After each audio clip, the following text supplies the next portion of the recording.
Hi guys, welcome to lesson 1-7. This is the last lesson in our first chapter in our geometry course. I'm going to be talking about three-dimensional figures. This is going to be a long lesson, so I'm going to split it into two parts. Our objective here for our first part is to identify and name three-dimensional figures.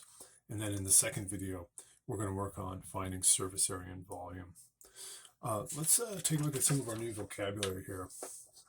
We've got polyhedron, face, edge, vertex. I'm going to define these on the next page. And then I've got some nice visual definitions for prism, base, pyramid, cylinder, cone, and sphere. And then I've got a really nice visual for our platonic solids, regular polyhedrons. If you thought the concept of a regular polygon was interesting, you're going to love the idea of a regular polyhedron. And then in the second video, we're going to define surface area and volume, come up with some formulas for some common three-dimensional figures, and work out some problems there. So our first definitions here. What is a polyhedron? A solid with all flat surfaces that encloses a single region of space. It's called a polyhedron. And when we look at each of those flat surfaces, each one of those is called a face. And if you look at the places where faces come together on a polyhedron, where they intersect, they form edges. And where the edges come together, where three or more edges come together, they form a vertex. All right, let's take a look at some of our visual definitions here for types of solids. First, we're going to look at polyhedrons. Again, we said those are three-dimensional figures where all of our space is enclosed by flat surfaces. So we're going to look at two types of polyhedrons here. First one is a prism. And a prism is a polyhedron with two parallel faces that are congruent that we call bases, okay? And each of those bases is connected by these parallelogram faces all the way around, okay? So that would be a prism. And you can have prisms with, notice the bases on this particular prism are pentagons, but you could have prisms with quadrilateral bases, triangular bases, or hexagonal bases, and so on. Now, we also have a pyramid, which is a polyhedron that it's got a polygon for a base, but it tapers up to one common vertex here at the top, okay? So it's kind of like our prism, except the sides are slanting and they're going all up to the same point, to this vertex. Now, these three guys down here are not polyhedrons. And if you think about our definition, maybe you can see why. Our definition of polyhedron, don't forget, it's a solid with all flat surfaces that encloses a single region of space. And these guys don't have all flat surfaces, okay? Our cylinder is a solid with congruent parallel circular bases connected by a curved surface. So you can picture like a soup can. The bottom is a circle, the top is a circle, and we just have this. If you were to cut through your soup can, if you were to take your can opener and take the top and the bottom off, and then you cut through the side and you unfolded it, you would have just a rectangle. So it's got straight sides going up. A cone is like a cylinder, except it tapers up to a single vertex. So you could say a nice analogy here is a prism is to a pyramid as a cylinder is to a cone. Same kind of idea. And again, because this has circular surfaces, not all flat surfaces, it's not a polyhedron. And then we've got our sphere, which is basically the set of all points in space that are equidistant from one given point. And it's a little easier to visualize if you think of it as like a ball or a globe or something like that. And your sphere has no faces, no edges, no vertices, unlike our cylinder and our cone, we did at least have a vertex, and you could say we have these edges where the flat meets the curve. But for a sphere, we've got none of those. All right, let's see if we can identify some examples and name them. This problem, they want us to determine whether the solid is a polyhedron, and then identify the solid. If it is a polyhedron, name the bases, faces, edges, and vertices. Okay, now I see nothing but flat surfaces here. So I'm going to say yes, it is a polyhedron. Okay, what type of polyhedron? Well, when you think back to the two types that we were looking at, is it a prism or is it a pyramid? I see these two parallel congruent bases, and therefore I'm going to call this a prism, and we would call it a rectangular prism. Okay, because what is the shape of the base? It's a rectangle. That would make this a rectangular prism. If your base, like in the example on our first page there, if your base is a pentagon, then you'd call this a pentagonal prism. If your base was a triangle, then you'd call it a triangular prism. So this guy's a rectangular prism. And we are going to now name the bases. One base is A, B, D, C. That's the bottom, okay? So I'm going to name the bases here. A, B, D, C. You could also call it A, C, D, B.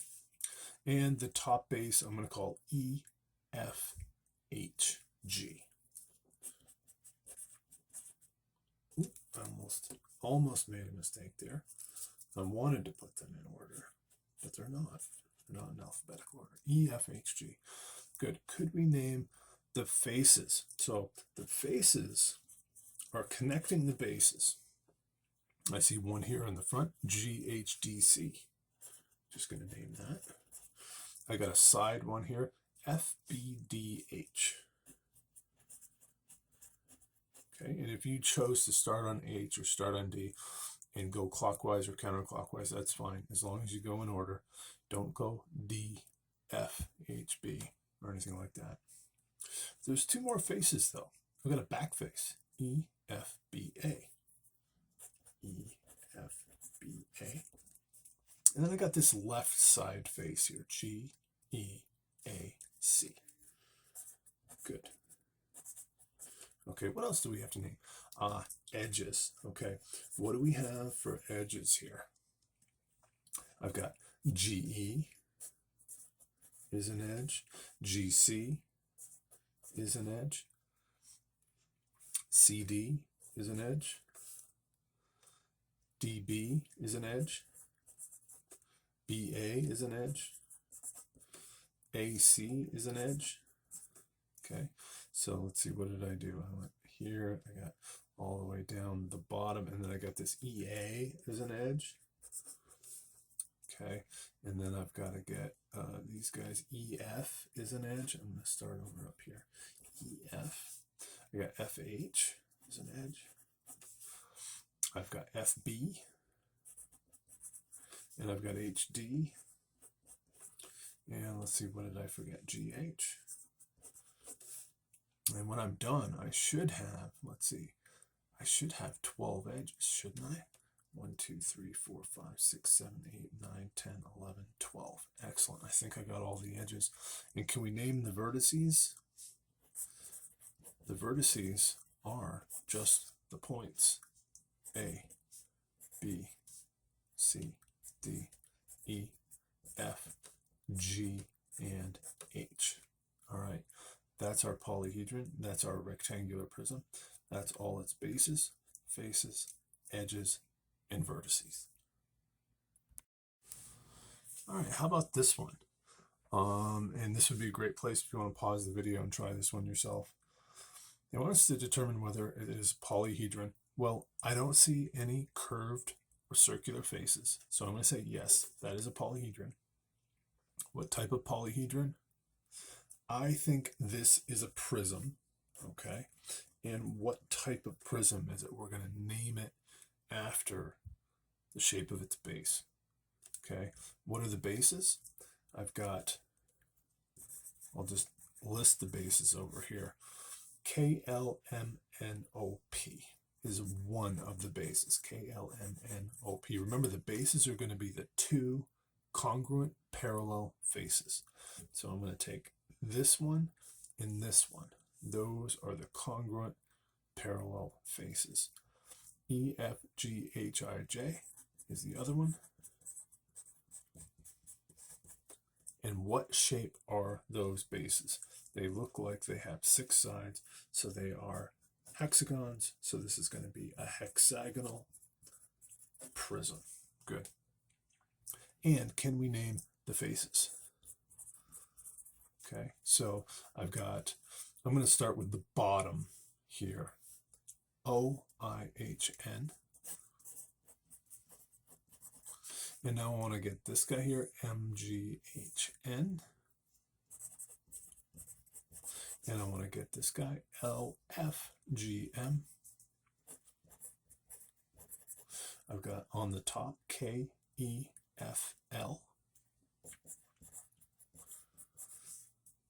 Going down the back side, I got KEJP.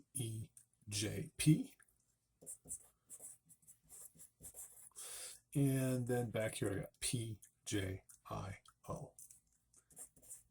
PJIO. Got all the faces. And now what about the edges? All right, our edges. I'm going to get all of these first on this base. KL, LM, MN, NO, OP, and PK. So I got all of the edges around this base. Let's get all the edges around this base. I got EF, FG, GH, HI, IJ, and JE. I'm doing this one a little more methodically than I did the last one. Right? All right, and then I just got to get the edges that connect the two bases. So I've also got KE, LF, MG, NH, OI, and in the back, PJ. Okay, did I get all of those? Did I miss one? 1, 2, 3, 4, 5, 6. Good. Okay, and then what are our vertices? Well, our vertices are just going to be every one of those points where those edges come together, and they are labeled E, F, G, H, I, J, K, L, M, N, O, and P. Got them all.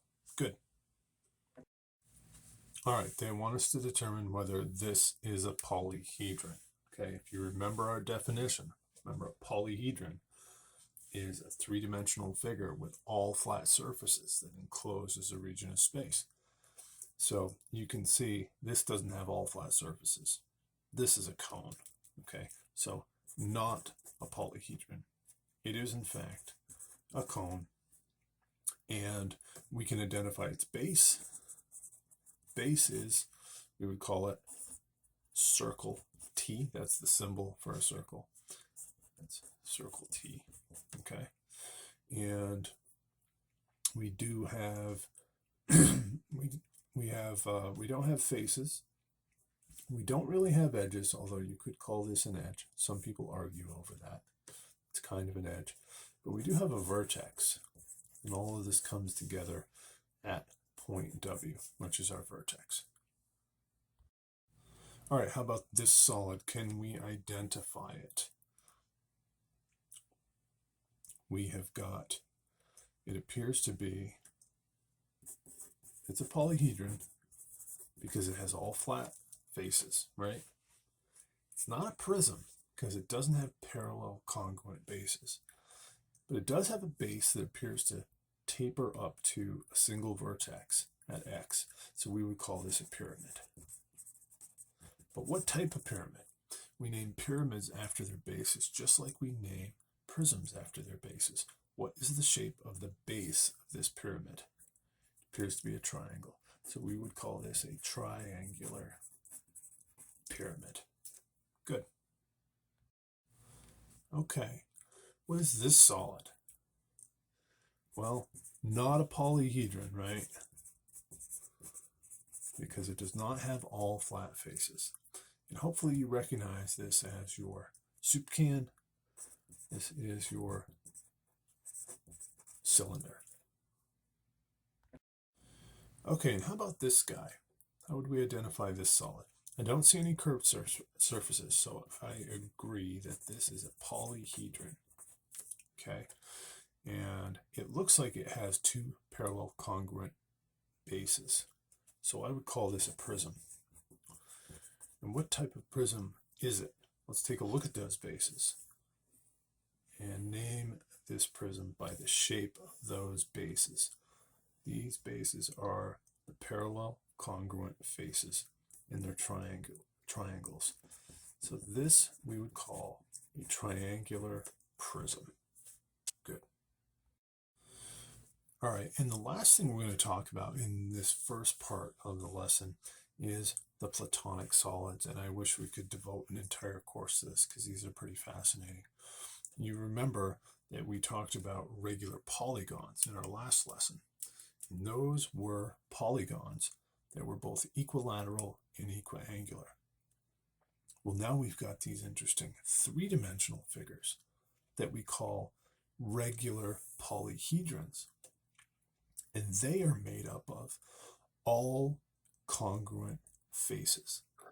And because this can't happen just any old way, it turns out that there are exactly 5 types of these regular polyhedrons, which we call the Platonic solids. Okay, our first one is our tetrahedron, and it is composed of 4 equilateral triangular faces. If you take 4 congruent equilateral triangles and you put them together, you can form this 4-sided solid called a tetrahedron.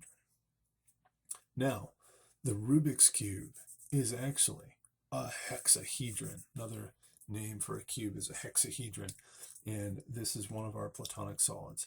It consists of 6 congruent square faces. Now, I could also take congruent equilateral triangles, and if I put 8 of them together, I can form what's known as an octahedron. It looks like 2 4-sided pyramids put base to base, but each face of it is actually they're all congruent equilateral triangles. Now this is a really fun one, a dodecahedron. It's got 12 regular faces. If you've played D&D, this is your 12-sided die, right? And all 12 of these faces are regular pentagons.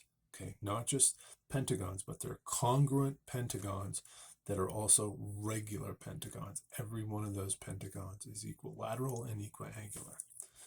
Really fascinating how you can put all those together and perfectly form this enclosed space with 12 faces. And then lastly, if you take 20 equilateral triangular faces that are congruent to one another, you can assemble them together into an icosahedron, which has 20 sides. So again, in D&D, you might have seen that with your 20-sided die. If you ever get into CAD, if you ever have the opportunity to take my CAD class, these are fun things to mess around with 3-dimensional modeling, because it's really interesting to see how you construct them and how it all fits together. Pretty neat shapes. All right, thanks for watching this, guys. That's the first half of this lesson. Don't forget to watch the second half.